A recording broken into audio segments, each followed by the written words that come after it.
Assalamualaikum warahmatullahi wabarakatuh. Selamat sore semuanya. Terima kasih atas kesempatan yang diberikan kepada saya. Nama saya Kristi Wijaya dengan NIM A40121023. Pada kesempatan kali ini saya akan mempresentasikan proposal saya dan selamat menyaksikan. Baik, terima kasih atas kesempatan yang diberikan. Di sini saya akan memaparkan materi saya, proposal saya dengan judul Pengaruh Penggunaan Model Pembelajaran CIRC terhadap Keterampilan Membaca Peserta Didik Kelas 2 SD Inpres 2 Tondo.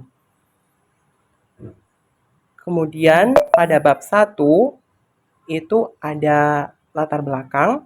Nah, dalam latar belakang ini berisikan tentang latar belakang mengapa saya mengangkat judul proposal ini. Nah, berdasarkan penelitian yang dilakukan oleh peneliti dengan memberikan tes keterampilan membaca pemahaman menunjukkan hasil bahwa nilai rata-rata yang diperoleh siswa ini masih rendah. Sedangkan nilai KKM yang harus dicapai oleh siswa pada mata pelajaran Bahasa Indonesia adalah 75.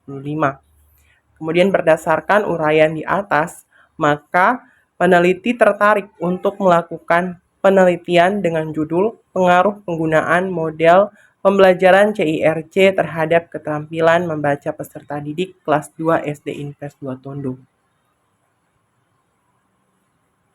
Kemudian pada bagian 2, masih dalam bab 1 ini yaitu ada rumusan masalah. Nah, berdasarkan latar belakang di atas, maka rumusan masalah dalam penelitian ini adalah apakah penggunaan model pembelajaran CIRC berpengaruh terhadap kemampuan membaca pemahaman peserta didik kelas 2 SD Inpres 2 Tondo. Kemudian bagian 3 itu ada tujuan penelitian. Berdasarkan rumusan masalah tersebut, maka tujuan penelitian ini adalah untuk mengetahui ada atau tidaknya pengaruh penggunaan model pembelajaran CIRC terhadap kemampuan membaca pemahaman peserta didik kelas 2 SD Inpres 2 Tondo. Kemudian manfaat penelitian. Nah, di sini ada dua manfaatnya, yaitu manfaat teoritis, yaitu bagi jurusan studi pendidikan guru sekolah dasar, kemudian bagi peneliti dan bagi peneliti selanjutnya. Kemudian yang kedua ada manfaat praktis. Nah, pada manfaat praktis ini terdapat 4 cakupannya, yaitu bagi murid, kemudian bagi guru, bagi sekolah, dan bagi pembaca. Oke, berikutnya bagian 5 pada bab 1 ini yaitu ruang lingkup. Yang pertama ada model pembelajaran yang digunakan berupa model pembelajaran CIRC atau Cooperative Integrated Reading and Comprehension. Kemudian yang kedua, masalah yang dikaji dalam penelitian ini adalah keterampilan membaca. Yang ketiga, penelitian ini dilakukan pada pembelajaran bahasa Indonesia dalam membaca pemahaman.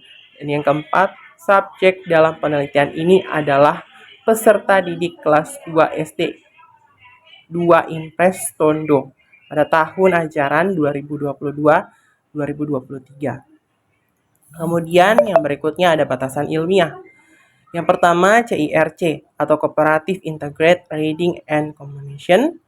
Di situ ada penjelasannya, kemudian ada keterampilan membaca, ada pengertiannya juga, kemudian yang ketiga ada pembelajaran bahasa Indonesia, dan yang keempat membaca pemahaman. Nah, pada bagian ini, keempat komponen ini dijelaskan secara singkat. Nah, selanjutnya pada bab 2, yang bagian pertama ada penelitian yang relevan.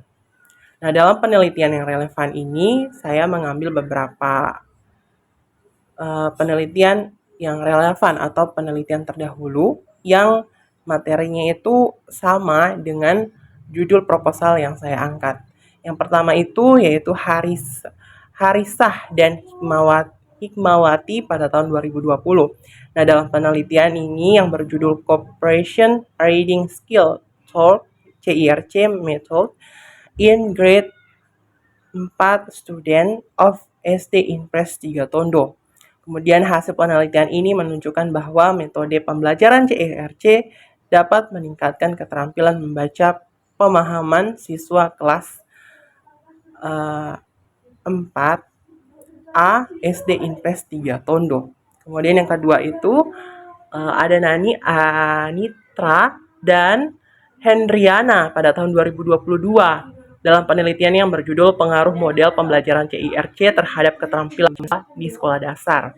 Kemudian yang ketiga ada Aprilentina, Fahrurozi, dan Anwar pada tahun 2020 dalam penelitiannya yang berjudul Penggunaan Metode CIRC pada Kemampuan Membaca Pemahaman Siswa. Nah, yang berikutnya masih dalam bab 2 bagian 2 yaitu kajian teori. Dalam kajian teori ini mencakup yang pertama ada model pembelajaran CIRC.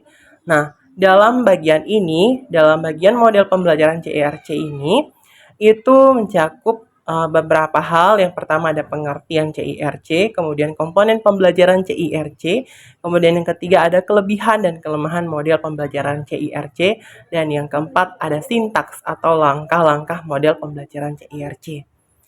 Nah, yang berikutnya yang bagian kedua itu ada keterampilan membaca pemahaman. Nah, dalam bagian keterampilan membaca pemahaman ini ada dua cakupannya, yaitu keterampilan membaca dan pengertian membaca pemahaman. Selanjutnya kita beralih pada bagian 3 di bab 2 ini, yaitu kerangka berpikir. Berdasarkan observasi yang dilakukan di kelas 2 SD Invest 2 Tondo diperoleh bahwa proses pembelajaran di kelas ini tidak berpusat pada siswa, melainkan cenderung berpusat pada guru atau teacher center. Hal ini dikarenakan guru menggunakan metode konvensional seperti ceramah, tanya jawab, dan pemberian tugas yang kurang melibatkan partisipasi. Dalam kegiatan pembelajaran. Maksudnya ini di sini partisipasi siswa ini kurang di dalamnya. Jadi dalam pembelajaran guru yang lebih menonjol gitu. Guru yang menjadi pusat perhatian siswa dalam belajar. Kemudian yang bagian 4 pada bab 2 ini yaitu hipotesis. H0-nya tidak ada pengaruh penerapan model pembelajaran CIRC terhadap keterampilan membaca siswa pada mata pelajaran Bahasa Indonesia kelas 2 SD Invest 2 Tondo. Kemudian yang HA-nya ada pengaruh penerapan model pembelajaran CIRC terhadap keterampilan membaca siswa pada mata pelajaran Bahasa Indonesia kelas 2 SD Invest 2 Tondo. Kemudian Selanjutnya kita beralih ke bab 3.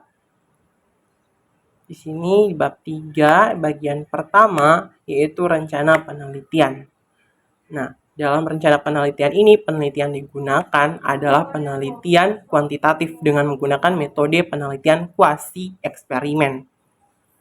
Di situ bisa dilihat keterangannya. Kemudian adapun tempat penelitian ini dilakukan di SD Invest 2 Tondo yang beralamat di Kelurahan Tondo, Kota Palu, Provinsi Sulawesi Tengah.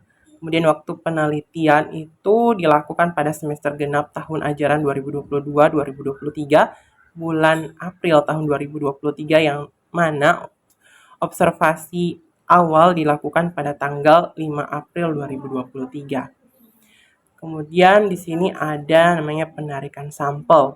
Nah, pada bagian ini itu dijelaskan tempat penelitiannya, kemudian sampel, kemudian teknik penarikan sampel. Kemudian berikutnya ada sumber data dan jenis data. Di sini sumber data dan jenis data, di sini dijelaskan juga bahwa sumber data dalam penelitian ini diperoleh dari data primer. Kemudian jenis data yang digunakan dalam penelitian ini adalah data kuantitatif yang diperoleh dari tes yang diberikan berupa kegiatan membaca teks